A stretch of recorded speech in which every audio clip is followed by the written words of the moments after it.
Family தான் top priority அப்படின்றதான் just online story of Avatar 3.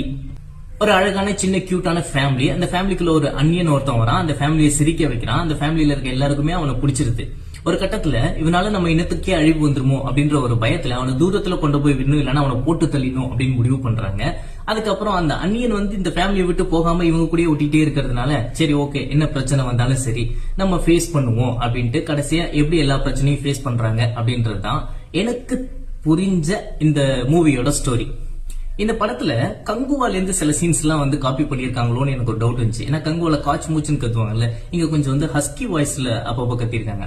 அதுக்கப்புறம் இந்த கூலி படத்துல பழைய இரும்பு சேர் வச்சு 4 வயர் முடுக்கி தாண்டா டெக்னாலஜி அப்படின்னு சொல்லியிருப்பாங்கல்ல, அந்த மாதிரி இதுல கொஞ்சம் அதையே மெருகேற்றி கொஞ்சம் நல்ல சேர் ஹாலோகிராம் டெக்னாலஜி அதெல்லாம் கொண்டு வச்சுட்டு ஒரு லேப் மாதிரி செட்டப் வச்சுட்டு கொஞ்சம் டெக்னாலஜி அப்படியே இம்ப்ரூவ் பண்ணி ஹைலைட்டடா காட்டியிருக்காங்க.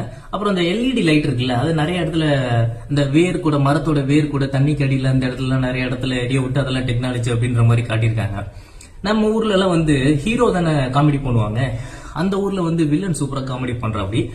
அதுக்கப்புறம் அந்த மகாபாரதத்துல துரோணாச்சாரியர் அவருடைய பையன் அஸ்வத்தாமன் மேல இருக்கிற அந்த அன்பின் காரணமாக கடைசியில வீழ்வார்ல, அதே மாதிரிதான் இந்த படத்துல வில்லன் ரோல், அந்த மாதிரியான ஒரு செட்டப்.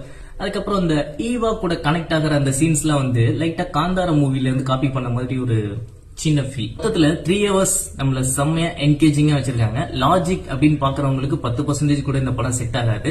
பட் 3D எஃபெக்ட் பக்காவா பண்ணிருக்காங்க. ஆடியோ அண்ட் வீடியோ குவாலிட்டி எல்லாமே சூப்பரா இருக்கு. சோ என்டர்டைன்மெண்ட் மட்டும் போதும் அப்படின்னு நினைக்கிறவங்க கண்டிப்பா ஃபேமிலிக்குள்ள போய் பார்க்கலாம். முக்கியமா இந்த படத்துக்கு தமிழ்ல டப்பிங் பண்ணவனே என்ன பாராட்டியே ஆகணும்னு தோணுது.